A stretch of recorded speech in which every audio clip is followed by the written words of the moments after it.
Assalamualaikum warahmatullahi wabarakatuh.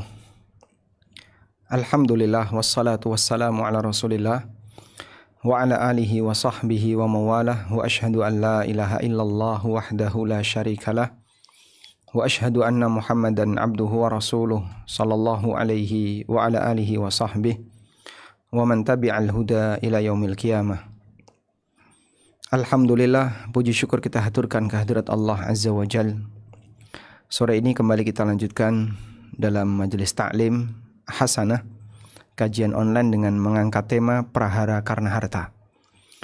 Dan tema ini kita sampaikan sebagai lanjutan dari kajian untuk buku Derita Harta Derita Wanita, yang salah satu di antara latar belakang terbesar buku ini ditulis adalah membahas tentang prahara karena masalah ekonomi. Sehingga banyak sekali perceraian yang terjadi, yang timbul disebabkan karena ekonomi. Maka kali ini kita akan membahas tema ini, semoga bisa menyadarkan kaum muslimin berkaitan dengan perihal ujian ekonomi, dan semoga ujian ekonomi ini tidak menambah atau tidak merambah pada ujian yang lebih besar, yaitu ujian agama atau ujian disebabkan karena sengketa. Kita berikan sedikit ilustrasi. Dalam sebuah negara, di situ ada dua unsur utama. Unsur stabilitas ekonomi. Yang kedua adalah unsur stabilitas politik. Negara boleh tidak hancur ketika ekonominya tidak stabil. Sehingga ada negara yang misalnya mengalami ujian krisis atau apalagi misalnya dan aneka ujian ekonomi yang lain. Tapi mungkin dia masih bisa bertahan selama politiknya stabil. Tapi negara bisa hancur disebabkan karena politik tidak stabil. Dulu di masa Nabi SAW sempat terjadi krisis. Tapi mereka masih bisa hidup dengan nyaman. Karena satu sama lain saling menghargai, satu sama lain saling menjaga. Demikian pula terulang di zaman Umar bin Khattab radhiyallahu anhu. Sampai orang yang maling dan ketahuan itu tidak dipotong tangan karena situasi krisis. Terjadi musim paceklik yang sangat serius sehingga bahan makanan langka. Bukan sebatas kenaikan harga, tapi bahan makanan langka. Dan konsekuensinya terjadi kenaikan harga. Sampai orang banyak yang kelaparan. Tapi ketika itu tidak ada kejadian pemberontakan, tidak ada kejadian melawan pemerintah. Sehingga ekonomi boleh hancur, tapi negara tetap utuh karena politik stabil. Hal yang sama juga dalam rumah tangga. Dalam rumah tangga ada kondisi ekonomi yang stabil. Ekonomi stabil. Ketika ekonomi stabil, biasanya hubungan anggota keluarga nyaman. Nah, pada saat ekonomi nggak stabil, ini bisa memicu terjadinya keretakan hubungan anggota keluarga, terutama suami istri. Tapi kendati demikian, bisa jadi ekonomi tidak stabil, namun hubungan tetap terjaga dengan baik. Sebagaimana keluarga Nabi SAW. Beberapa sahabiat, mereka memiliki suami yang miskin, tapi mereka bisa sabar. Sehingga yang memisahkan bukan perceraian, tapi kematian. Maka ilustrasi yang terjadi pada rumah tangga, sebagaimana juga bisa terjadi pada negara. Sehingga kalaupun seorang hamba diuji oleh Allah dengan ujian ekonomi, kalau bisa jangan sampai hubungan ini hancur. Itulah yang kita maksudkan dalam tema kajian ini. Karena itu, ketika ada ujian ekonomi, kita arahkan gimana caranya agar dilakukan perbaikan dari sisi menjaga hubungan. Dan siapa yang di posisi salah seperti ini, seharusnya dia segera berbenah agar jangan sampai hubungan itu semakin parah. Baik, Sekarang kita lihat. Masalah ekonomi menjadi salah satu faktor terjadinya prahara dalam rumah tangga. Berdasarkan data Ditjen Badan Peradilan Agama, Badilak MA, pada tahun 2021, faktor ekonomi menyumbang sekitar 14% dari total perceraian di Indonesia. Tahun 2025, data Peradilan Agama, perceraian karena ekonomi mencapai 105.727 kasus dan menjadi faktor penyumbang perceraian peringkat kedua terbesar. Peringkat kedua terbesar setelah perselisihan dan pertengkaran terus-menerus. Jadi awal mulanya mungkin suami nggak kerja, atau istri tidak dikasih nafkah, suami terlalu pelit, atau faktor yang lain, suami nggak bisa lagi kerja karena dia di PHK, atau suami sakit.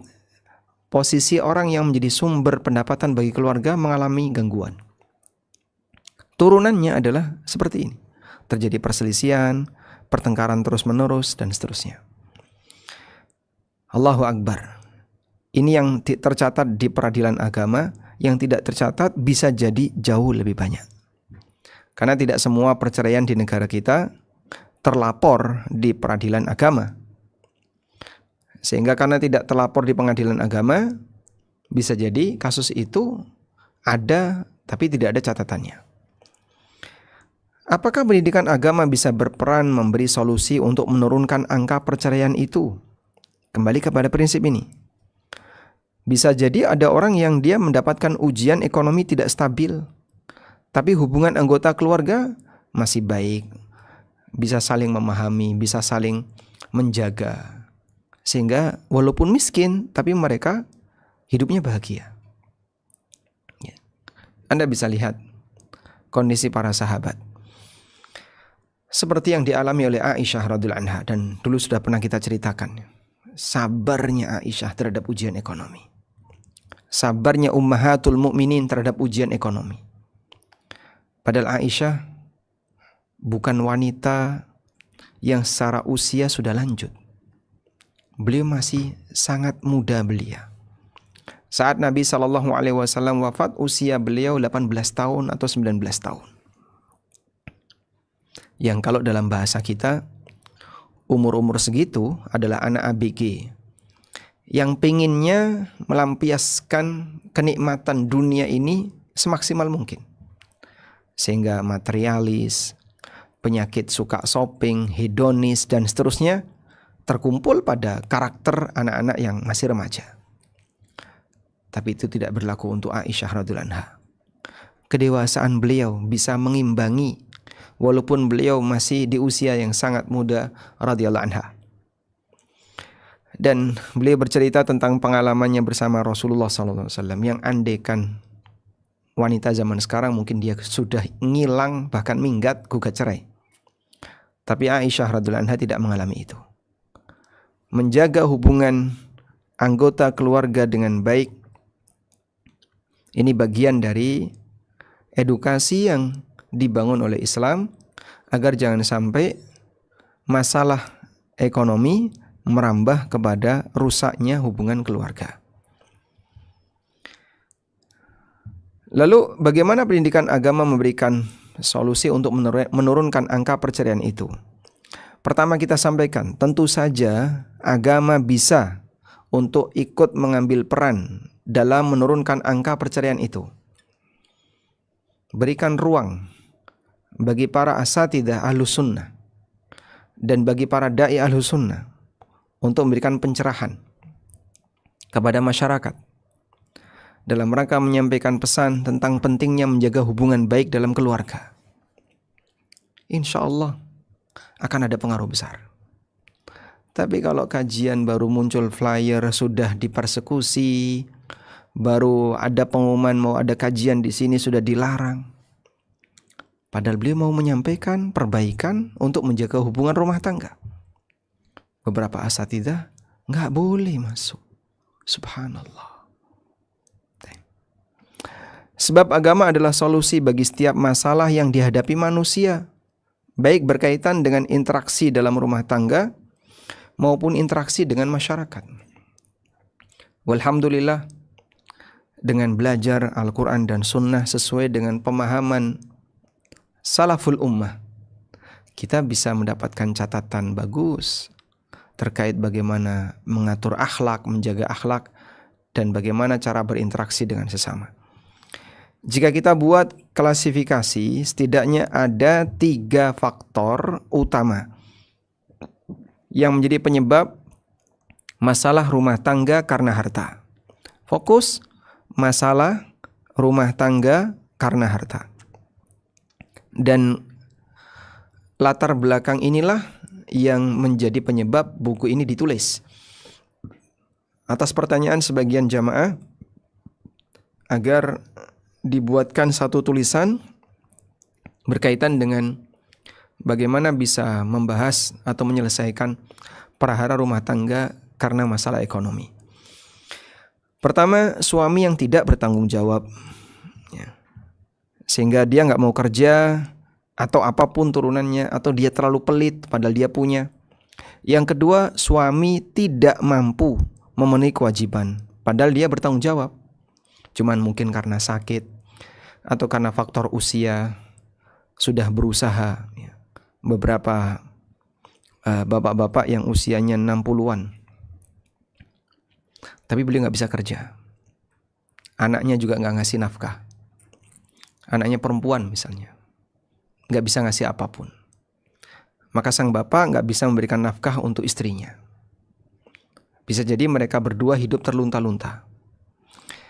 Atau yang ketiga adalah tuntutan pihak istri yang berlebihan, sehingga sampai menyebabkan suaminya keberatan. Insya Allah masing-masing akan kita berikan rincian berikut solusinya. Semoga Allah Subhanahu wa Ta'ala membukakan hati bagi seluruh kaum muslimin untuk mau menerima kebenaran berkaitan dengan nasihat-nasihat penting demi perbaikan keluarganya. Dan dari semua kasus di atas, istri memang berhak gugat cerai karena dia tidak dinafkahi. Namun jika istri memilih bertahan, ada solusi yang lain yang bisa dilakukan. Sekarang kita lihat yang pertama. Suami tidak bertanggung jawab terhadap nafkah keluarga. Suami tidak bertanggung jawab terhadap nafkah keluarga. Pelanggaran seperti ini cukup banyak bentuknya. Karena banyak, maka kami kasih rincian. Di antaranya, pertama, suami tidak mau memberi nafkah yang cukup bagi keluarganya padahal dia mampu. Mungkin karena pelit. Atau karena apa lagi? Selain pelit, ya pelit. Ya. Jadi dia punya tapi dia nggak mau ngasih. Dalam kondisi ini, istri berhak untuk mengambil harta suami tanpa sepengetahuan suaminya. Kok bisa, Pak? Itulah solusi yang diberikan Nabi SAW. Orang yang berhak dan dia nggak dikasih, dia boleh ngambil secara diam-diam. Tujuannya apa? Ya dalam rangka mengambil haknya, jika memungkinkan. Solusi ini pernah diberikan oleh Nabi SAW kepada Hindun bintu Utbah, istrinya Abu Sufyan radhiyallahu anhuma. Aisyah bercerita, suatu ketika Hindun bintu Utbah pernah menemui Nabi SAW mengadukan suaminya yang pelit. Abu Sufyan, sahabat yang mulia, walaupun ya ada sisi yang ini pernah diadukan oleh istrinya, tapi kita tidak perlu mengangkat sifat negatifnya dari sisi menjatuhkan karakter, karena beliau adalah sahabat yang punya jasa besar terhadap agama, terhadap masyarakat muslim. Namun kita mengambil pelajaran dari kasus yang dialami oleh keluarganya. Ya Rasulullah, inna Abu Sufyan rajulun syahih. Ya Rasulullah, sesungguhnya Abu Sufyan adalah orang yang pelit. La yu'tini minan nafaqah ma yakfini wa yakfi baniya. Beliau tidak mau memberikan nafkah yang cukup untuk diriku dan untuk anak-anakku. Illa ma akhadtu min malihi bighairi ilmi, kecuali kalau aku mengambil tanpa sepengetahuan orangnya. Fahal alayya fi dzalika min junah. Anda lihat ini. Fahal alayya fi dzalika min junah. Apakah aku berdosa ketika melakukan itu? Kalau aku mengambil diam-diam, apakah aku berdosa? Masya Allah. Jadi yang dipikirkan oleh seorang wanita berkaitan dengan interaksi harta suaminya adalah, kalau aku ngambil diam-diam, aku berdosa nggak? Maka kebayang nggak para ibu-ibu yang ngambil uang dari celana suami, dari saku suami, dan nggak pernah lapor? Kebayang nggak? Apakah aku berdosa dengan mengambil itu? Kemudian Nabi SAW memberikan jawaban. Khudhi min malihi bil ma'ruf. Silahkan kamu ambil hartanya Abu Sufyan bil ma'ruf, sesuai urf. Normalnya berapa yang kamu butuhkan? Ma yakfiki wa ma yakfi baniki. Yang mencukupimu dan mencukupi anak-anakmu. Sehingga kau boleh ngambil untuk kebutuhan kamu dan kebutuhan anak-anakmu. Dengan syarat diam-diam, jangan sampai ketahuan. Hadis sahih riwayat Bukhari Muslim. Baik. Ini solusi yang diberikan Nabi SAW kepada Hindun bintu Utbah untuk menjawab kasus kalau ada suami pelit sementara istri tidak diberi nafkah yang cukup. Maka silahkan kau ambil secukupnya dengan kadar wajar. Contohnya Pak, ada wanita tinggal di Jogja. Suaminya cuma ngasih dia 50.000 per hari. Dan itu kurang. Normalnya berapa? Ya paling enggak 500.000. Wah itu kebanyakan kalau 500.000. 100.000 lah anggaplah. 100.000. Karena 50.000 kurang, paling enggak 100.000, maka dia boleh mengambil diam-diam 50.000 per hari. Dan itu haknya. Tindakan istri mengambil harta suami secara diam-diam diizinkan oleh syariat, dan izin syariat mengalahkan izin manusia. Karena kalau sudah izin syariat itu izin tertinggi. Sehingga ini jadi dalil, kalaupun orangnya tidak mengizinkan, tapi syariat mengizinkan, izin syariat lebih tinggi daripada izin manusia. Ya. Makanya ketika ada perbuatan yang itu sudah diizinkan oleh syariat, tapi manusia tidak mengizinkan, maka izin syariat lebih didahulukan. Karena sang istri mengambil apa yang menjadi haknya, dan mengambil hak pribadi tidak termasuk sebagai pencurian. Mengambil hak pribadi tidak masuk sebagai bentuk pencurian. Prinsipnya. Sebagaimana ada orang misalnya mengambil uangnya yang ada di tempat orang lain. Saat dia mengambil itu, dia tidak terhitung mencuri. Karena yang dia ambil adalah haknya. Ini yang pertama. Sekarang kita beralih ke yang kedua. Suami lebih mementingkan diri sendiri dan menelantarkan keluarganya. Suami yang pelit, peringkat puncak adalah ketika dia tidak menunaikan kewajibannya. Tidak menunaikan kewajibannya. Karena itu, orang pelit semacam ini didoakan keburukan oleh malaikat. Sampaikan kepada para suami ya. Anda yang tidak mau ngasih nafkah yang menjadi kewajiban suami kepada istri, dapat doa buruk dari malaikat. Bagaimana doa buruk itu? Dalam hadis dari Abu Hurairah radhiyallahu anhu, Nabi SAW pernah bersabda, "Ma min yaumin yusbihul ibadu fihi illa malakan yanzilani fayaqulu ahaduhuma." Setiap datang waktu pagi yang dialami oleh para hamba, setiap pagi maka turun dua malaikat. Yang satu berdoa, Allahumma a'ti munfiqan khalafa. Ya Allah, berikanlah ganti kepada orang yang memberikan hartanya. Berikanlah ganti untuk orang yang menafkahkan hartanya. Wa yaqulul akhar. Sementara orang kedua, malaikat kedua mengatakan, Allahumma a'ti mumsikan talafa. Ya Allah, berikanlah kebinasaan untuk orang yang menahan hartanya. Masya Allah. Jadi ini bukan doa yang biasa. Maka terkadang orang pelit merasa biar hartanya makin banyak, ternyata malah dibinasakan. Sebaliknya, orang yang dia memberikan hak istrinya, hak keluarganya, dia ngasih, diganti oleh Allah. Dan doa malaikat ini tentu saja bukan inisiatif pribadi malaikat, tapi doa atas perintah. Karena Allah Subhanahu wa taala menegaskan dalam Al-Qur'an, "Wa ma natanazzalu illa bi amri rabbik lahu ma baina aydina wa ma khalfana wa ma baina dzalik." Wa ma natanazzalu illa bi amri rabbik. Kami tidaklah turun kecuali dengan perintah Rabb-Mu. Ayat ini menjelaskan tentang bagaimana sikap Jibril alaihissalam. Saat Nabi SAW berharap Jibril kalau bisa datang setiap saat, datang tiap hari untuk membersamai beliau. Karena tantangan dakwah yang besar akan terasa lebih ringan ketika didampingi oleh sosok yang saleh. Nabi SAW ingin selalu didampingi oleh Jibril. Maka Allah Subhanahu wa taala memberikan jawaban. Wa ma natanazzalu illa bi amri rabbik. Kami tidak bisa turun, kata Jibril, kecuali dengan perintah Rabb-Mu. Sehingga malaikat tidak bisa datang atas kemauan Nabi atau atas inisiatif pribadi. Malaikat datang, malaikat turun atas perintah Allah, bukan kemauan pribadi Nabi atau inisiatif pribadi malaikat.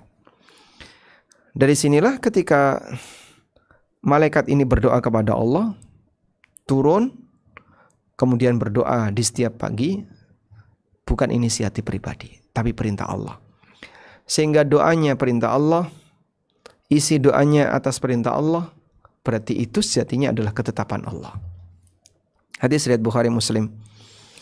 Dalam hadis yang lain, dalam riwayat yang lain dari Abu Darda radhiyallahu anhu, Nabi sallallahu alaihi wasallam bersabda, "La abat syamsun qattu illa bu'itha bi janbataiha malakani yunadiyani." Tidaklah matahari itu tenggelam. Jadi ketika matahari itu tenggelam, illa bu'itha bi janbataiha malakan, kecuali Allah Subhanahu wa taala akan mengutus dua malaikat, yunadiyani yusmi'ani, yang berdoa dan diperdengarkan ahlal ardi, seluruh penghuni bumi, illa tsaqalain, kecuali jin dan manusia. Bagaimana doanya? Allahumma a'ti munfiqan khalafa. Malaikat dua ini menyampaikan kalimat yang didengar oleh seluruh penduduk bumi kecuali jin dan manusia.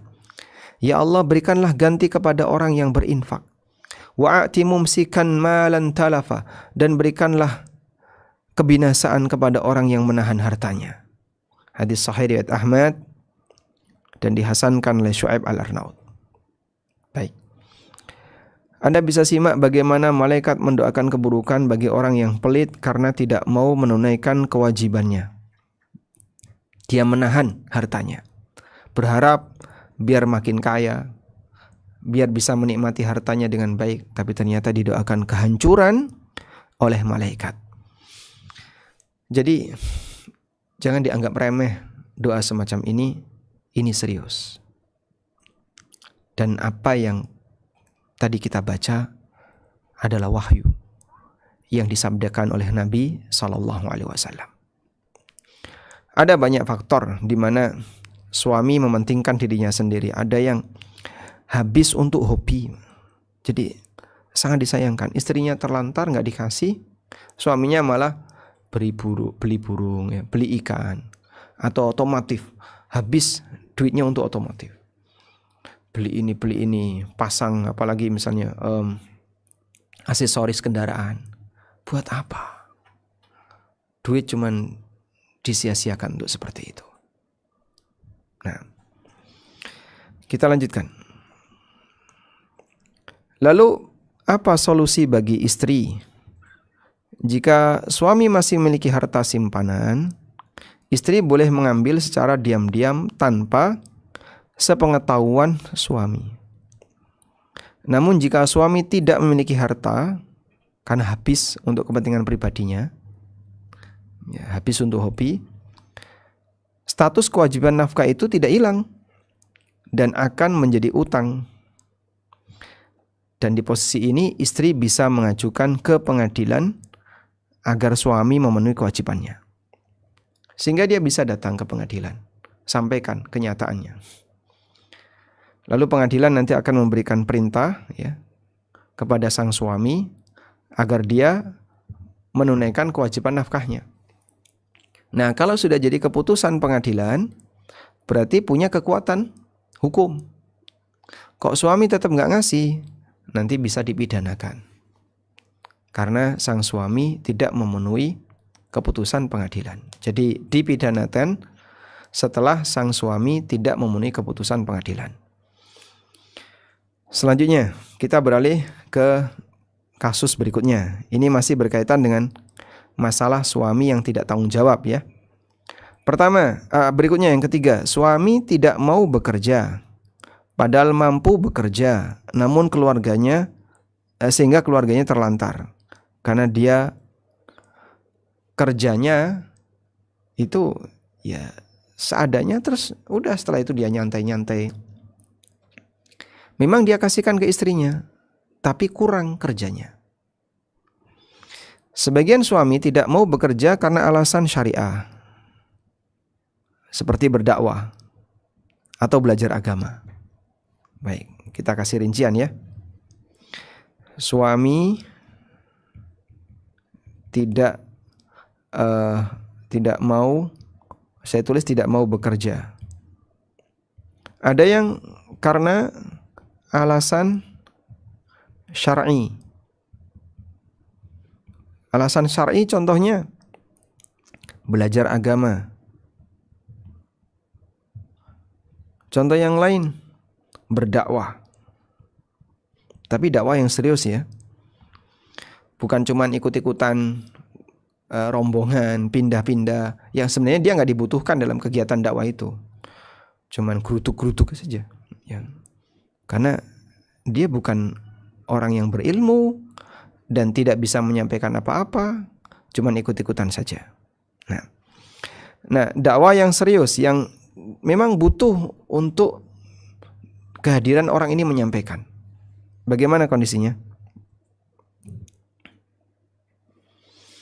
Pada asalnya tanggung jawab suami untuk menafkahi istrinya tidak menjadi gugur karena alasan berdakwah atau belajar agama. Hanya saja para ulama menegaskan, jika seseorang tidak bisa menggabungkan antara belajar dengan kerja, nggak bisa gabung nih antara belajar dengan kerja, maka dia berhak untuk mendapatkan zakat. Ya, dia berhak dapat zakat. Dengan kata lain, kecukupan hidupnya menjadi tanggung jawab sosial. Dalam Tangkih Al-Fatawa Al-Hamidiyah dinyatakan, talzamu 'alal muslimin kifayatu talibil ilmi idza kharaja lit-talab. Menjadi kewajiban kaum muslimin untuk memenuhi kebutuhan para pembelajar agama. Idza kharaja lit-talab, ketika dia harus keluar rumah, keluar daerah dalam rangka untuk belajar. Hatta law imtana'u an kifayatihi. Kalau mereka tetap tidak mau untuk memenuhi kebutuhan para pelajar tadi, yujbarun, maka mereka dipaksa. Kama yujbaruna fi dainiz zakah, sebagaimana utang zakat itu boleh dipaksa. Ya. Idza imtana'u an adaiha, ketika mereka tidak mau menunaikannya. Masya Allah. Jadi talibul ilmi yang nggak mampu, tidak mampu ya. Pembelajar yang tidak mampu, pembelajar yang tidak mampu, ketika tidak bisa menggabungkan,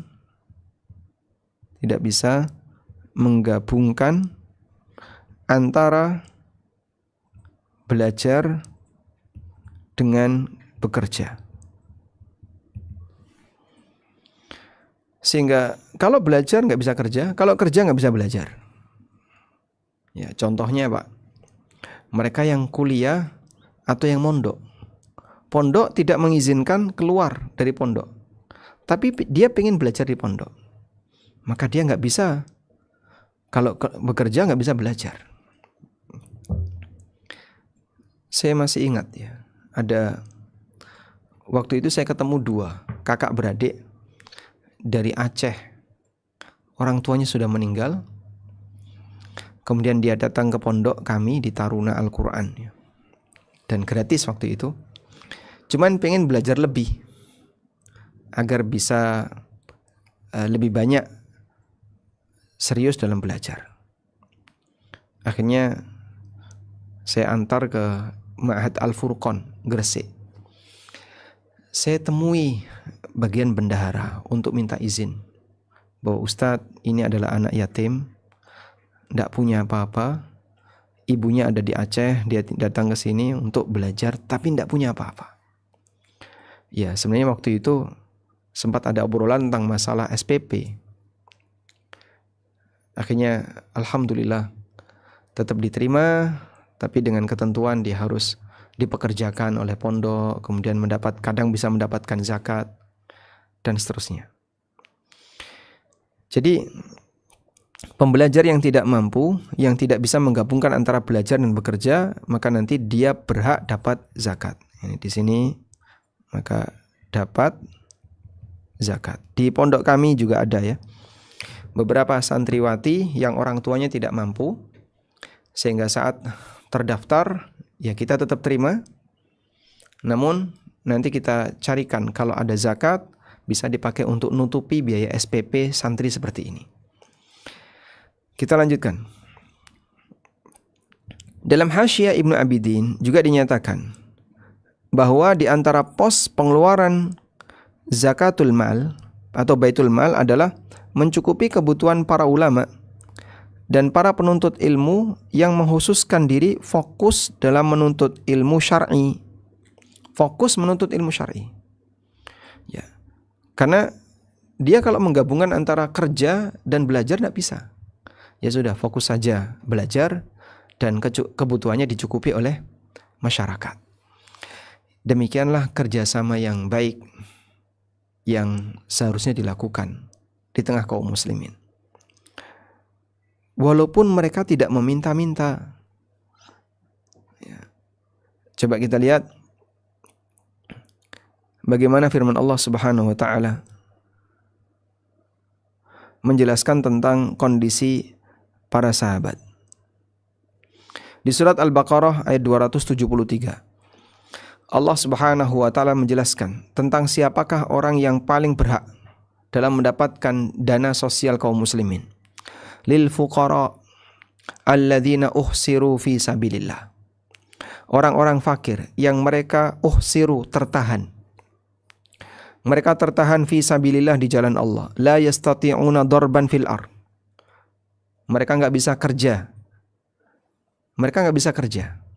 Enggak bisa kerja maksudnya tidak bisa nyari nafkah disebabkan karena kesibukan mereka dalam bidang agama. Fi sabilillah tadi, uhsiru fi sabilillah. Tertahan di jalan Allah. Yahsabuhumul jahilu aghnia. Orang kaya menyangka kalau mereka itu kaya. Orang bodoh menyangka kalau mereka itu kaya. Yahsabuhumul jahilu aghnia. Orang bodoh menyangka mereka itu kaya. Minat ta'affuf. Karena mereka enggak pernah meminta-minta. Ta'rifuhum bisimahum. Kalian bisa mengenali ciri mereka. La yas'alunan nasa ilhafa. Mereka tidak pernah meminta-minta. Tidak pernah mengajukan, tidak pernah bertanya. Sehingga mereka bertahan apa adanya. Kalau ada yang ngasih mereka terima. Wa ma tunfiqu min khairin fa innallaha bihi alim. Siapa yang menafkahkan kebaikan, maka Allah Subhanahu wa taala, siapa yang menafkahkan harta, sesungguhnya Allah zat yang Maha mengetahui. Coba kita lihat tafsir yang disampaikan oleh Imam As-Sa'di.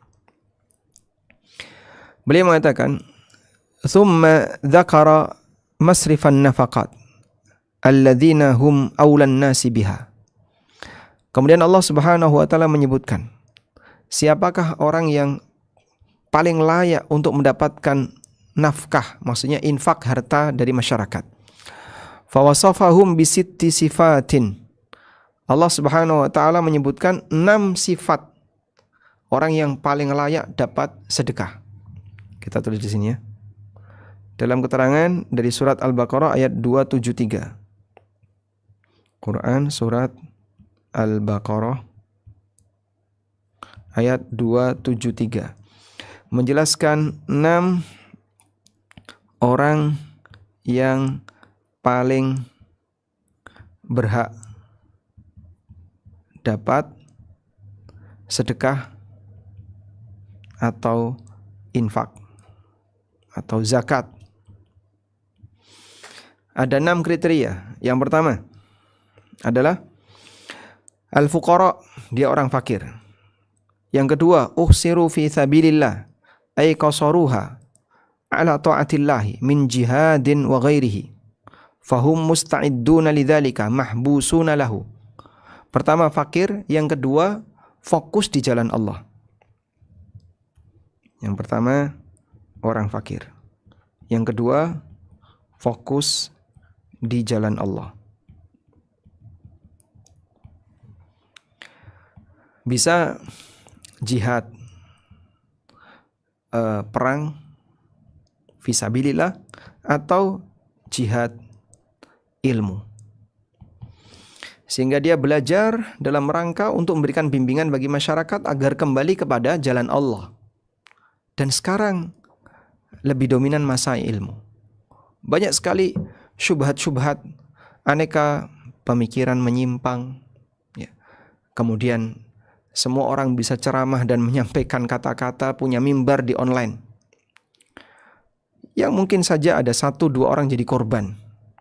Maka jihad ilmu ini lebih dominan perannya. Ini orang yang fokus di jalan Allah dengan jihad ilmu. Kemudian yang ketiga, kata beliau, watsalis ajzuhum anil asfari latalab rizki. Mereka tidak mampu kerja. Ya. La yastati'una darban fil ard. Tidak mampu kerja. Karena fokus di sini tadi, fokus di jalan Allah. Ada yang fokus di jalan Allah, tapi mereka punya perusahaan. Nah, berarti tidak masuk di sini. Tidak mampu kerja dan tidak ada sumber pendapatan. Selanjutnya, yang keempat, yahsabuhumul jahilu aghniya'a minat ta'affuf. Wa hadza bayanun li sidqi sabrihim wa husni ta'affufihim. Sabar dan tidak meminta-minta. Yang keempat, sabar dalam menjaga kehormatan, sehingga tidak minta-minta. Selanjutnya yang kelima, ta'rifuhum bisimahum, kalian bisa mengenali ciri mereka, ail bil alamatil lati dzakaraha Allah, dengan tanda yang Allah sebutkan, fi wasfihim, tentang sifat mereka. Wa hadza la yunafi qaulahu yahsabuhumul jahilu agniya, fa innal jahila bihalihim laisa lahu fatanatun yatafarrasu biha ma hum alaih. Ya. Kemudian beliau menyebutkan, ini terlewat, orang bodoh dia menyangka, karena enggak peka dengan kondisi mereka ini, sehingga orang bodoh menyangka kalau mereka ini orang kaya. Maka mereka punya ciri tidak pernah meminta-minta. Dikira kaya oleh orang bodoh. Dikira kaya oleh orang bodoh. Kenapa kok dikira kaya? Karena saking menjaga kehormatannya tadi, tidak menampakkan memelas, ya. Sehingga di sini tidak menampakkan butuh kepada orang lain. Tidak menampakkan butuh kepada orang lain. Yang terlihat di permukaan orangnya baik-baik saja kok, pakaiannya bagus, ya. dia masih punya kendaraan. Kemudian orangnya biasa aja, bersih, rapi. Ya memang dia tidak menampakkan sebagai orang butuh kepada orang lain. Padahal bisa jadi dia nggak punya. Maka orang bodoh menyangka kalau orang ini kaya. Yang keenam, la yas'aluna an-nasa ilhafa, ay la yas'aluhum su'ala ilhahin, bal in sadara minhum su'alun idza ihtaju lidzalika lam yalhaqu ala man sa'alu. Mereka tidak meminta-minta dengan merengek-rengek kepada masyarakat. Ay la yas'alunahum su'ala ilhafin, mereka tidak minta dengan cara ilhah, merengek-rengek. Kalaupun butuh, mereka akan sampaikan. Ya, ada yang memberi, dia terima. Kalau enggak, ya, dia diam saja. Misalnya dia butuh bantuan. Saya butuh bantuan seperti ini. Boleh enggak saya pinjam uang? Boleh enggak saya ini?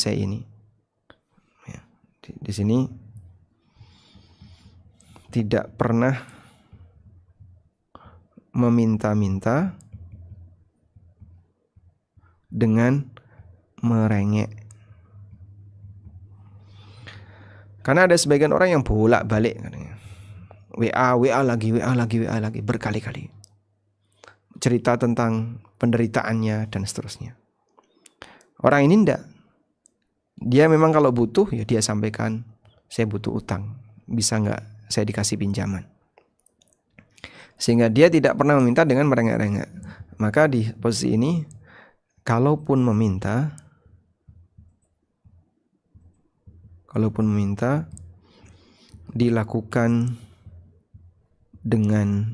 dilakukan dengan terhormat. Baik. Inilah 6 ciri orang yang disebutkan dalam surat Al-Baqarah ayat 276 yang menjelaskan tentang manusia yang paling berhak dapat sedekah, infak dan zakat. Dan terkadang kita jumpai orang seperti ini.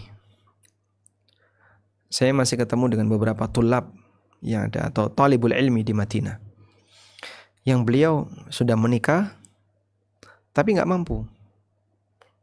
Ya mungkin ada yang orang tuanya mampu sehingga dicukupi oleh orang tuanya. Ada yang orang tuanya biasa saja, maka dia berjuang sendiri di situ. Sementara mengandalkan uang saku mungkin kurang. Di sisi lain, tidak bisa kerja. Karena visa pelajar tidak boleh dipakai kerja. Dan dia menjaga komitmen itu. Akhirnya, ya dia hanya bisa sabar. Kalau ada yang ngasih, diterima. Kalau nggak ada yang ngasih, ya dia bertahan. Dan ada yang seperti itu. Baik. Maka yang peka, dia tahu. Ini butuh, segera kasih. Yang nggak peka, Madinah kok. Iya memang Madinah, tapi Madinah uang sakunya berapa untuk hidup di sana? Dia kuliah di luar negeri tapi kebutuhannya berat. Dan beberapa di antara mereka sempat cerita ke kami pengalaman dulu waktu masih enggak punya gitu ya. Atau yang cerita orang lain. Ustadz ini dulu pernah kayak gini, Masya Allah. Ya memang masing-masing mungkin pernah mengalami penderitaan disebabkan karena mereka sedang belajar dalam kondisi tidak punya. Kita lanjutkan. Bagaimana jika suami tidak mendapatkan kecukupan dari zakat maupun baitul mal? Dalam kondisi ini, jika istri ridho dengan keterbatasan yang dia alami, maka dia bisa tetap bertahan dan kewajiban suami menjadi gugur. Kalau istri bertahan. Selanjutnya istri bisa mencukupi kebutuhannya sendiri atau dipenuhi oleh orang tuanya. Kondisinya akan berbeda ketika suami tidak mau bekerja karena malas. Dalam hal ini suami berdosa. Yang kayak tadi itu. Pura-pura seperti dai. Atau sibuk mancing.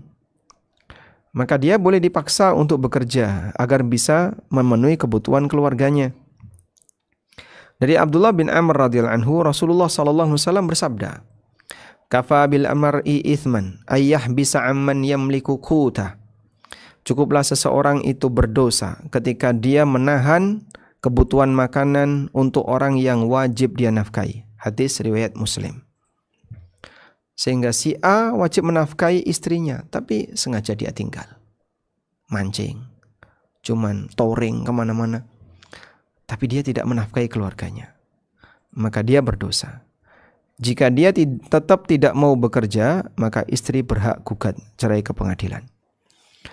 Padahal sebenarnya suami masih mampu untuk kerja. Sengaja dia tidak kerja. Ini kasus kedua. Atau kasus yang ketiga ya. Suami tidak mau bekerja, padahal mampu untuk bekerja. Sekarang kita beralih kepada kondisi yang kedua. Suami tidak mampu, bukan tidak mau, tapi tidak mampu memenuhi kewajiban. Suami tidak mampu bisa karena faktor sakit atau faktor usia. Atau dia sudah bekerja namun penghasilannya tidak mencukupi.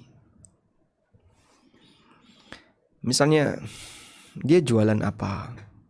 Jualan es keliling, jualan apa? Ya sudah berusaha. Dan kadang kita lihat jualan es keliling, ding ding ding ding. Masya Allah, berapa penghasilan beliau? Ya alhamdulillah sehari bisa 120, 130. Alhamdulillah. Selama masih cukup, semoga barokah. Nah, dalam hal ini posisi keluarga sebagai orang fakir atau miskin, dia berhak mendapatkan zakat untuk mencukupi kebutuhannya dan kebutuhan keluarganya. Dan sementara kondisi istri, dia punya dua pilihan, antara bertahan atau sabar, bertahan untuk sabar ya, atau dia gugat cerai. Jika dia milih untuk bertahan, maka dia harus sabar dengan kondisi suami yang sedang diuji dengan kemiskinan. Umumnya keadaan ini akan semakin terasa berat apabila suami istri tersebut pernah merasakan kehidupan yang berkecukupan. Orang kalau dulunya kaya, tiba-tiba jatuh miskin, kayak dibanting, sakit. Suami di PHK, kehilangan sumber pendapatan, atau yang hijrah. Dulu dia karyawan perbankan ribawi. Lalu setelah itu dia merasa taubat. Dia tinggalkan itu pekerjaan dan sumber pendapatannya jatuh bebas. Seperti nggak punya apa-apa. Sehingga dia harus jual-jual.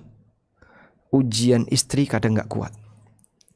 Bagi sang istri dia perlu belajar untuk sabar dan mengikuti jejak sahabiat serta para wanita salihah yang hidup di masa silam dengan penuh keterbatasan. Maka kalau dia sebenarnya sudah cukup untuk bisa makan, bisa ini, bisa ini. Cuman dia punya masalah. Pengaruh teman. Di kanan kirinya punya mobil. Itu nyetir mobil sendiri bawa anak-anaknya. Ngantar sekolah pakai mobil. Masya Allah. Keinginan itu yang membuat dia kadang jengkel dengan suaminya. Kenapa dia tidak bisa seperti teman-temannya. Dan nanti yang ketiga ini ya. Tuntutan dari pihak istri.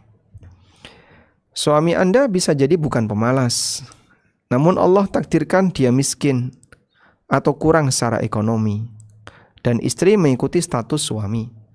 Sehingga perlu dukungan mental agar semua bisa lebih bersemangat. Ya. Sehingga kadang sudah tidak sanggup lagi istri bertahan. Ya silahkan, Anda boleh gugat cerai. Anda boleh gugat cerai. Disinilah Anda bisa lihat ya, bahwa sebenarnya wanita itu di posisi aman. Kalau suaminya nggak bisa memenuhi, dia boleh pisah dengan suaminya. Sekarang kita lihat kasus ketiga. Tuntutan pihak istri yang berlebihan. Di bagian ini permasalahan terbesar ada di pihak istri. Terkadang faktor terbesarnya adalah salah pergaulan. Sehingga dia terkena virus budget pas-pasan jiwa sosialita BPJS. Kenapa? Salah circle. temennya healing, touring, shopping, bawa tas branded, bawa sepatu branded, sekarang lagi ngetren nge-gym, ikutan dia. Sehingga saat dia ikutan circle seperti itu, sementara bahan bakunya kurang, akhirnya dia nuntut suaminya. Dia nuntut suaminya melebihi dari kebutuhan hidupnya karena mau mengejar status sosial teman-temannya.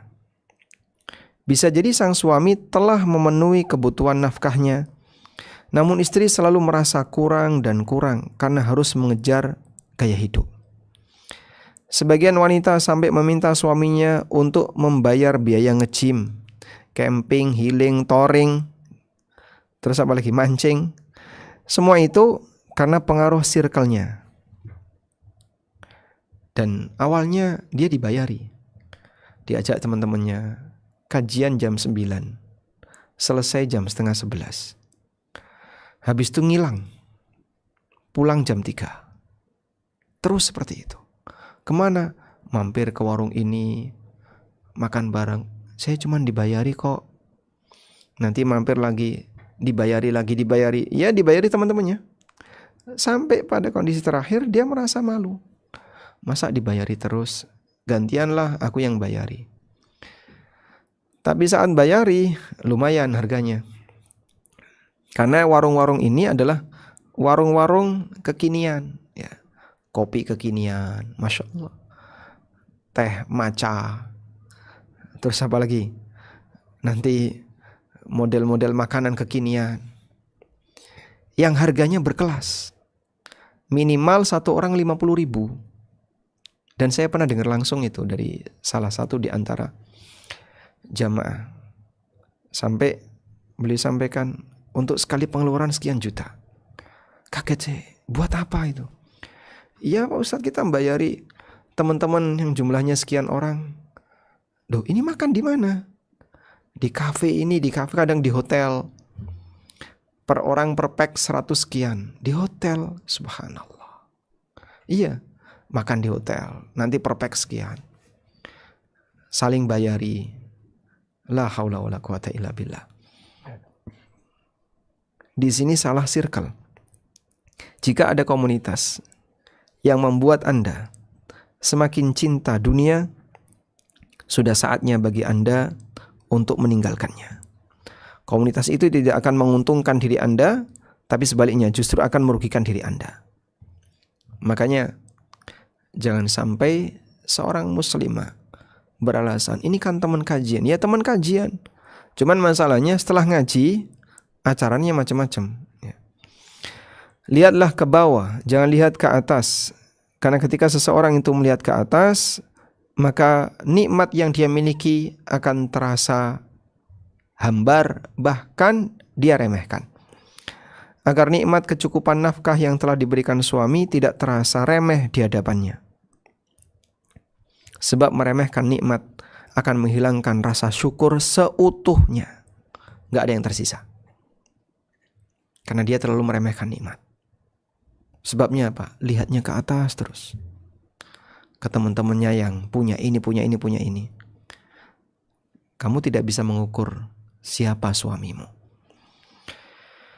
Karena itu, seperti Aisyah radhiyallahu anha, walaupun beliau setelah diberi kecukupan oleh negara di masa para kekhalifahan, dikasih hadiah oleh khalifah A, khalifah B. Tapi Aisyah radhiyallahu anha tetap royal. Muawiyah yang pernah memberikan hadiah ratusan ribu dirham, disedekahkan oleh Aisyah radhiyallahu anha. Dari Abu Hurairah radhiyallahu anhu, Nabi SAW pernah bersabda, "Unduru ila man huwa asfala minkum, wa la tanduru ila man huwa fawqakum, fa innahu ajdaru alla tazdaru ni'matallahi alaikum." Lihatlah ke arah bawah kalian, jangan melihat ke arah atas. Fa innahu ajdaru alla tazdaru ni'matallahi alaikum. Karena itu akan lebih layak agar kalian tidak meremehkan nikmat Allah bagi kalian. Hadis ini sahih riwayat Ahmad dan Tirmidzi. Ini kami sampaikan mungkin belum menyapu keseluruhan, tapi bisa jadi inilah dominan yang ada di tengah masyarakat kita, di mana mereka pada saat mengalami prahara karena masalah harta, sebabnya kurang lebih adalah 3 tadi. Anda boleh saja mengumpulkan sebab yang lain, mungkin silahkan disampaikan melalui kolom chat atau tulis saja di kolom komentar di YouTube. Kita sangat terbuka untuk menerima. Semoga Allah Subhanahu wa taala memberkahi dari setiap usaha yang dilakukan oleh kaum muslimin dalam mencari harta yang halal. Wassallallahu ala nabiyyina Muhammadin wa ala alihi wa sahbihi wasallam.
Baik, alhamdulillah. Selanjutnya kami persilahkan jika ada sesuatu yang ingin disampaikan. Baik Ustadz, jazakumullah khairan Ustadz atas ilmu yang disampaikan. Semoga Allah merahmati Ustadz, keluarga Ustadz, guru-guru Ustadz, dan orang-orang yang Ustadz cintai. Amin. Allahumma Amin. amin. Walakum bimithlin. Izin bacakan pertanyaan ya Ustadz. Bismillah. Assalamualaikum warahmatullahi wabarakatuh ya Ustadz. Waalaikumsalam warahmatullahi wabarakatuh. Saya sebagai istri, selama ini kebutuhan kami bukan dari hasil usaha suami, tetapi dari bantuan anak-anak, sementara suami tidak memiliki pekerjaan dan tidak berupaya untuk mencari penghasilan. Bagaimana sebaiknya saya sebagai istri menyikapi keadaan ini, Ustadz? Apakah cukup dengan bersabar? Ataukah dengan langkah-langkah yang lain dianjurkan syariat untuk menjaga hak dan kewajiban serta keharmonisan rumah tangga? Jazakumullah khairan, Ustaz. Ya. Alhamdulillah wassalatu wassalamu ala rasulillah. Kewajiban suami dalam menafkahi istri itu tidak dipengaruhi oleh kondisi pendapatan istri maupun sumbangan yang diberikan oleh anak kepada istri.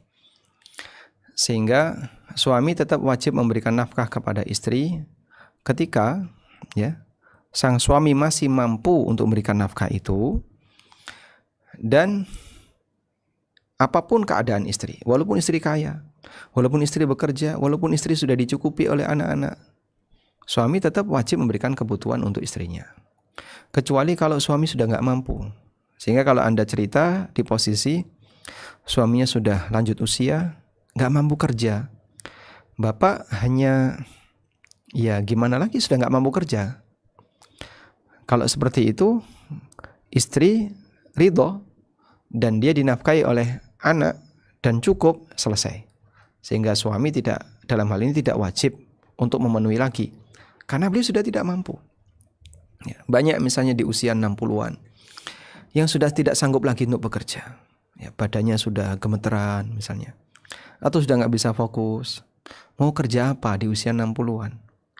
Maka dalam hal ini nanti sang suami tidak lagi wajib memenuhi nafkah istrinya. Di posisi inilah gantian kewajiban nafkah jatuh ke anak. Kalau anak masih bisa memberikan nafkah untuk suaminya, untuk kedua orang tuanya, maka itu menjadi kewajiban mereka. Sudah? Kecuali kalau suami sebenarnya masih mampu, Pak, tapi terlalu mengandalkan anak. Misalnya di usia 50-an. Di usia 50-an, anaknya di usia 30-an. Dan anaknya sudah kerja, lalu mencukupi kebutuhan kedua orang tuanya. Maka istri tetap boleh minta ke suaminya.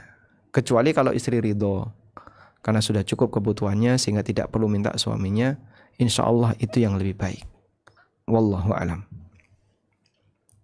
Jazakumullah khairan Ustadz atas jawabannya. Pertanyaan berikutnya Ustadz. Ahsanallahu ilaikum ya Ustadz. Barakallahu fikum.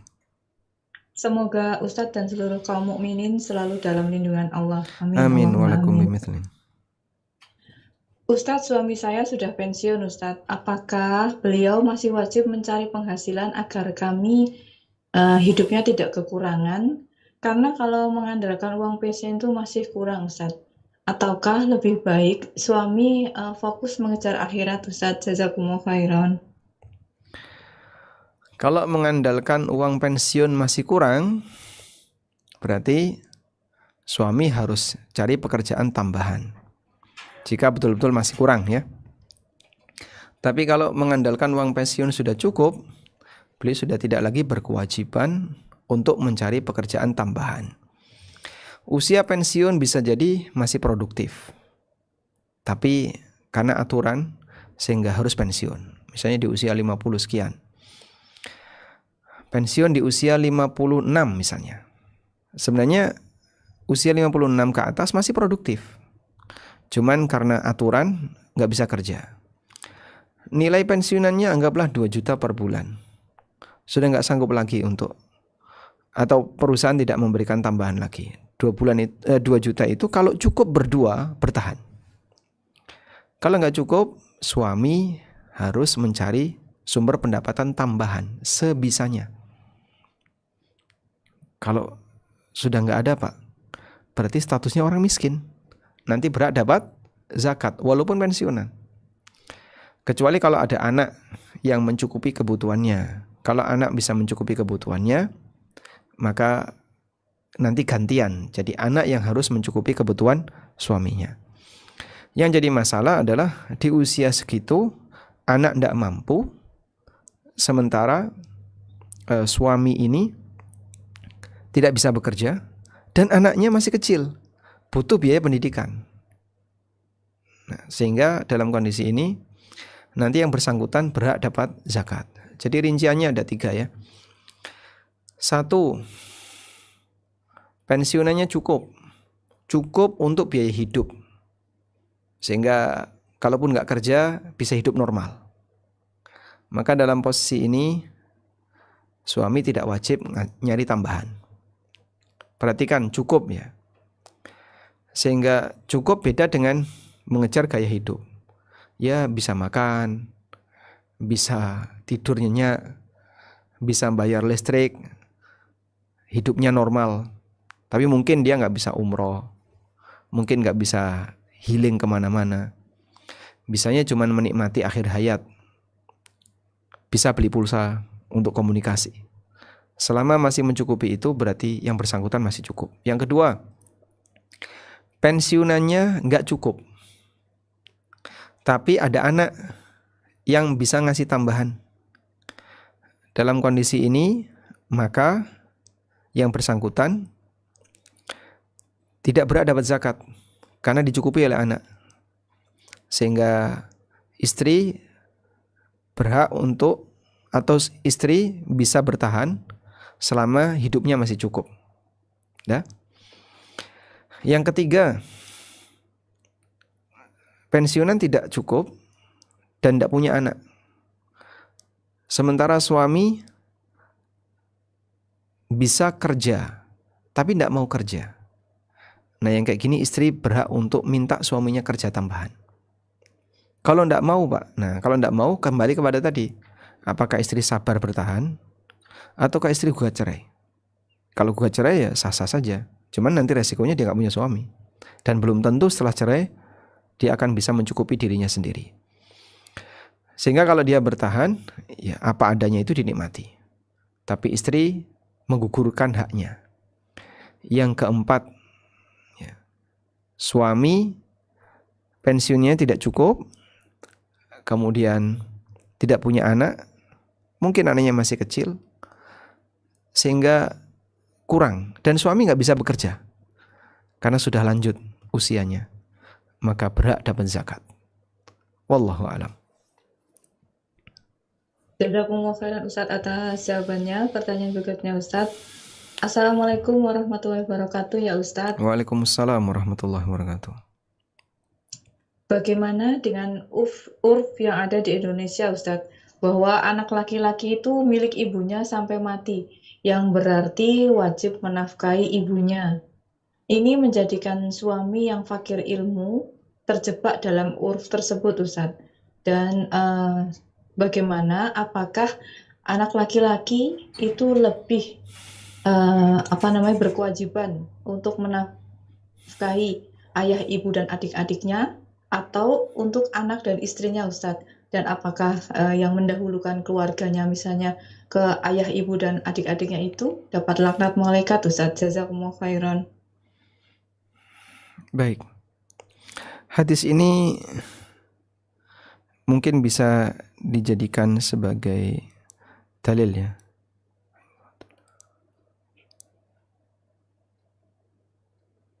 Fali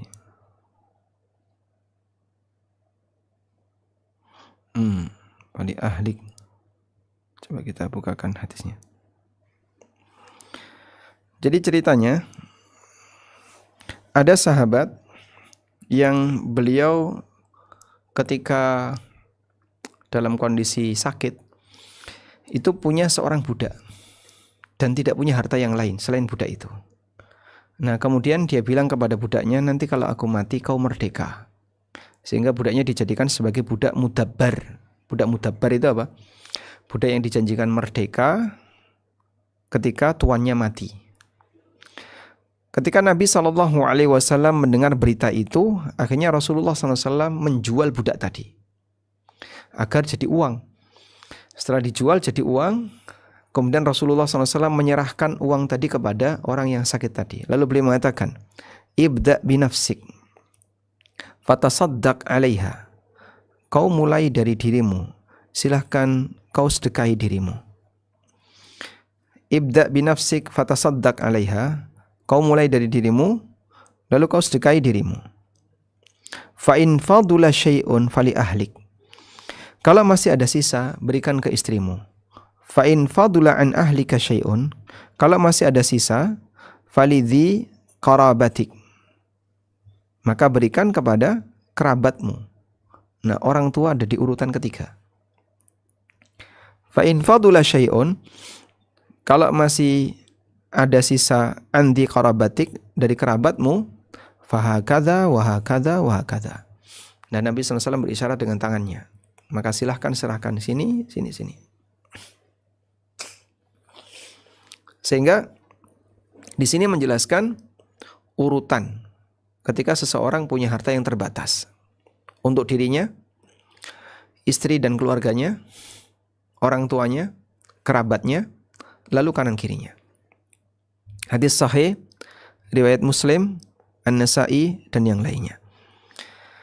Maka ketika penghasilan suami terbatas, tapi suami memberikan ke orang tuanya, menelantarkan istrinya, ini salah. Dan dalam posisi itu istri boleh gugat cerai, karena dia nggak diberi atau kurang. Tapi kalau misalnya istri sudah dicukupi kok Pak, dengan nilai segitu istri sudah cukup, sudah bisa hidup normal. Lalu saya berikan sisanya untuk orang tua, diberikan sisanya untuk adik-adiknya. Jika posisinya seperti ini, maka istri nggak boleh melarang suaminya untuk memberi ke orang tuanya. Maka dalam kasus ini ada dua kemungkinan.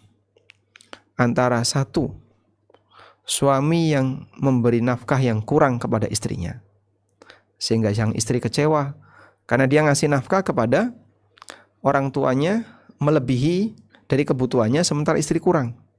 Nah, ini suami salah dalam hal ini. Atau yang kedua, sebenarnya suami sudah ngasih yang cukup untuk istrinya. Sudah ngasih cukup untuk istrinya. Cuman dia nggak terima ketika suaminya ngasih ke orang tuanya. Padahal istri sudah cukup. Ya mungkin karena tidak banyak sehingga tidak ada tabungan. Maka istri sebenarnya nggak boleh meminta lebih dari itu dan melarang suaminya ngasih ke orang tuanya karena kamu sudah cukup. Misal ya, pendapatan 5 juta per bulan, 3 juta untuk istri, 1 juta untuk orang tua, 1 juta untuk saudara. Istri pengen 5 juta semua untuk dia. Loh, kamu 3 juta cukup enggak? Ya cukup Pak, tapi sakit hati. Kenapa sakit hati? Nah, salahnya kan dia sudah cukup, tapi dia melarang suaminya untuk ngasih ke orang tuanya. Karena sakit hati tadi. Ini masalahnya kenapa kamu sakit hati? Begitu. Ada dua kemungkinan ini. Makanya saya kalau dapat keluhan seperti ini, saya tidak tahu yang jujur yang mana, suaminya atau ke istrinya. Tapi masing-masing kita kasih peringatan. Pertama, suami salah kalau ngasih ke istrinya kurang sementara dia berikan ke orang tuanya. Nah, terus gimana Pak kalau nggak cukup? Dahulukan keluargamu, itu tanggung jawabmu masalahnya. Dah, keluarga cukup, selanjutnya sisanya ke orang tua. Misalnya pendapatan 3 juta. Istri cukup senilai 2,5 juta. 2,5 juta kasihkan. 500 untuk orang tua. Kalau orang tua kurang, Pak. Orang tua kurang, kau boleh cari kerja yang lain. Atau posisi orang tua Anda orang miskin sehingga boleh dimintakan zakat. Karena anaknya tidak mampu melebihi dari kebutuhan orang tua. Atau untuk mencukupi kebutuhan orang tua. Maka orang tua Anda berhak dapat zakat. Sehingga intinya gini ya, kaum muslimin yang tidak bisa mencukupi kebutuhan pribadi, maka dia dicukupi oleh orang yang bertanggung jawab. Ketika orang yang bertanggung jawab ini tidak mampu, maka dia dicukupi oleh sosial. Itu hierarkinya. Sosial ini adalah dana zakat atau dana sosial yang lainnya. Dan tingkatan tertinggi adalah negara. Baitul Mal dipakai untuk mencukupi itu. Wallahu a'lam. Jazakumullah khairan Ustadz atas jawabannya. Pertanyaan berikutnya Ustadz. Assalamualaikum warahmatullahi wabarakatuh ya Ustadz. Waalaikumsalam warahmatullahi wabarakatuh. Afwan Ustadz, saya ingin bertanya tentang bagaimana kewajiban seorang muslim dalam menuntut ilmu Ustadz. Suami merasa saya merendahkan dia karena dia hanya belajar dari YouTube. Dan itu menurutnya sudah menggugurkan kewajiban sebagai seorang muslim yaitu menuntut ilmu Ustadz. Karena suami mencari nafkah dari jam 2 malam sampai siang Ustadz. Dan ada kewajiban-kewajiban lain sehingga tidak mampu hadir untuk majelis ilmu. Mohon nasihatnya ya Ustadz. Jazakumullah khairan. Kalau seperti itu kondisi suami, beliau berjuang untuk Anda dan keluarga. Sehingga sampai beliau kerja jam 2, belanja dulu di pasar misalnya, terus dipakai untuk jualan keliling di waktu pagi sampai duhur. Sehingga suami Anda bekerja untuk diri Anda dan keluarga. Istri mungkin tidak melakukan yang serupa. Sehingga Anda punya waktu yang lebih longgar untuk belajar ke masjid misalnya, hadir di majelis ilmu. Ya, beliau mungkin perlu juga dihargai usaha itu. Dan alhamdulillah di zaman sekarang menggabungkan kerja dengan belajar itu sangat mungkin. Dengan cara apa? Nonton YouTube di sela-sela waktu. Kayak kesibukan tadi, dari mulai jam 2 sampai duhur, setelah itu istirahat misalnya. Beliau mungkin gak bisa hadir di majelis ilmu. Malamnya beliau sudah tidur habis isya, habis maghrib ngantuk. Ya sudah, Bapak boleh kajian semampunya. Yang penting masih bisa belajar. Kalau di masa silam kan pakai murosalah ya. Orang ngirim surat, kemudian dijawab oleh syekh dan ulama, lalu dia bisa menerima jawaban, dibaca. Beberapa guru kami dulu melakukan seperti itu kepada tokoh agama yang lain. Ngirim surat ke daerah mana, nanti dikirimi. Nah, kalau bisa demikian, bagus. Itu dulu. Sekarang alhamdulillah tinggal klik selesai. Orang tanya tinggal WA bisa. Cuman kan kadang orang lebih sibuk di medsos dengan sesuatu yang tidak bermanfaat. Maka untuk mereka yang waktunya sangat terbatas belajar, maksimalkan untuk belajar. Minimal sediakan 1 jam lah. Kalau bisa 1,5 jam. Dengerin satu kajian sehari 1. Terutama yang ilmiah. Ya, tapi kan lebih senang yang guyon daripada yang ilmiah. Kalau yang ilmiah bosan, ya emang bosan ilmiah. Tapi kalau guyon senang dia. Masalahnya kalau kamu senang yang guyon, Anda tidak mendapatkan manfaat yang lebih. Wallahu a'lam. Jazakumullah khairan Ustadz atas jawabannya. Pertanyaan berikutnya Ustadz. Assalamualaikum warahmatullahi wabarakatuh ya Ustadz. Waalaikumsalam warahmatullahi wabarakatuh. Semoga Ustadz selalu dalam lindungan Allah. Amin. Amin Allahumma walakum amin. bimithlin. Ustadz izin bertanya tentang zakat mal yang harus dikeluarkan anak yatim yang memiliki harta warisan melebihi nisab Ustadz. Saya sebagai ibunya itu bingung Ustadz karena saya tidak punya penghasilan dan qadarullah suami saya itu meninggal saat COVID. Yang saya tanyakan, apakah zakat mal yang dikeluarkan anak saya itu masih SD dan SMP Ustadz? Itu boleh diberikan kepada saya sebagai ibunya, neneknya, omnya yang memang tidak mempunyai penghasilan tetap dan tidak bisa memberikan nafkah untuk anak saya. Mohon bantuannya ya Ustadz, mohon nasihatnya karena saya masih takut salah langkah untuk dalam hal ini Ustadz. Jazakumullah khairan. Saya perlu tahu bentuk hartanya apa. Karena yang dizakati itu hanya warisan yang bentuknya uang, emas, atau perak, ya, yang bentuknya liquid. Kalau hartanya adalah rumah, kemudian apalagi properti dan seterusnya, itu tidak wajib dizakati. Tapi kalau hartanya adalah berupa uang atau emas, perak, itu yang dizakati. Anak yatim ini misalnya ditinggali oleh bapaknya uang senilai 300 juta, ya, jelas di atas nisab, ya. Terus boleh nggak zakat ini diberikan kepada ibunya, kepada neneknya atau omnya atau keluarganya? Kata kuncinya, zakat boleh diberikan kepada orang yang tidak wajib dinafkahi. Zakat boleh diberikan kepada orang yang tidak wajib dinafkahi.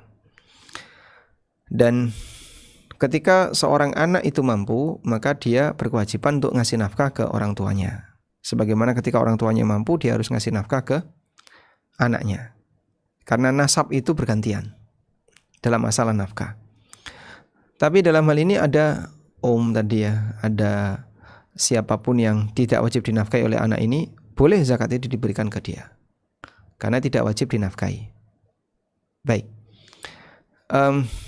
Saya mohon waktu untuk memahami apakah boleh zakat itu diberikan kepada ibunya sementara kondisi anak ini masih kecil. Sementara Anda jangan ngambil dulu. Saya tidak tahu untuk bagian ini. Coba nanti saya pelajari lagi. Sebab secara umur anak ini belum bisa memberi nafkah, tapi kan dia punya harta. Boleh nggak harta itu diberikan sebagai nafkah untuk ibunya yang statusnya zakat? Kalau boleh berarti Anda boleh mengambil sebagai zakat. Kalau tidak boleh berarti Anda harus nyari sumber pendapatan yang lain. Wallahu a'lam. Jazakumullah khairan Ustadz atas jawabannya. Pertanyaan berikutnya Ustadz. Assalamualaikum warahmatullahi wabarakatuh ya Ustadz. Waalaikumsalam warahmatullahi wabarakatuh. Kami mempunyai seorang adik perempuan usianya 50 tahun Ustadz. Qadarullah memiliki karakter yang sangat keras dan sulit menerima nasihat. Beliau sejak muda itu suka sekali berhutang Ustadz. Dan memiliki 2 anak laki-laki yang sudah bekerja, tetapi penghasilannya tidak cukup dan hanya cukup untuk kebutuhan mereka. Qadarullah hutang adik kami ini sangat besar Ustadz. Bagaimana kami sebagai kakaknya itu apakah tetap harus membantu secara finansial dan kapan bantuan itu sebaiknya dibatasi, Ustadz? Oh iya, kami memiliki rumah warisan yang ingin dijual, tetapi adik kami tidak setuju jika ingin rumah tersebut dijual, padahal itu mungkin bisa membantu melunasi hutang-hutangnya, Ustadz. Jazakumullah khairan. Ya, ada orang yang punya karakter dan karakter itu membunuh dia sebenarnya. Karakter keras kepala, karakter kasar, karakter gampang sensitif, tersinggung, itu karakter berbahaya. Dan kadang kita kalau melihat orang punya karakter kayak gitu, kasihan. Kita jengkel sama dia. Kayak NPD ya, karakter NPD kan. Itu karakter berbahaya. Kita sebenarnya jengkel sama dia. Tapi dia juga menjengkelkan kita. Dan di saat yang sama kita kasihan. Dan kalau saya melihat ada orang punya karakter kayak gini, kasihan banget dia. Makanya ada orang yang punya karakter keras, kasar. Itu ada dua sudut pandang, ada dua sisi. Satu sisi kita jengkel sama dia, satu sisi kita kasihan sama dia. Sebab ini kalau nggak hilang merugikan dirinya. Maka berdoalah kepada Allah agar anak keturunan kita nggak jadi seperti itu. Kemudian yang kedua, pertama terkait kasus utang dia. Pertama, seluruh keluarga nggak berkewajiban untuk menutupi utang dia. Baik anaknya, suaminya, saudaranya, dan yang lainnya. Yang berikutnya yang kedua, kalau dia nggak mampu, maka dia dinafkahi sesuai kebutuhan, bukan untuk menutupi utang.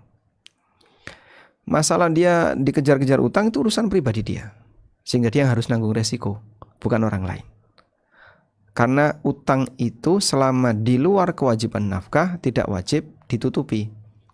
Kecuali kalau utang nafkah, misalnya istri tidak dinafkahi oleh suaminya, sampai akhirnya istri utang kanan, utang kiri. Dalam posisi ini, maka nanti utang itu wajib dicukupi suami. Tapi kalau utang di luar nafkah, siapapun tidak berkewajiban untuk menutupinya. Karena itu tanggung jawab pribadi.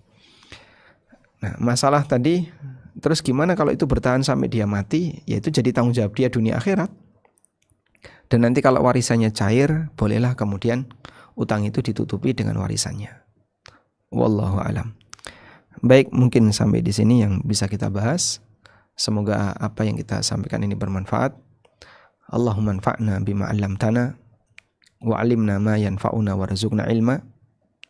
Allahumma inna nas'aluka ats-tsabata fil amri wal 'azimata 'ala rusydi wa nas'aluka mujibati rahmatik wa 'azaima maghfiratik wa nas'aluka quluban saliman wa lisanan sadiqa wa nas'aluka syukra ni'matika wa husna ibadatik.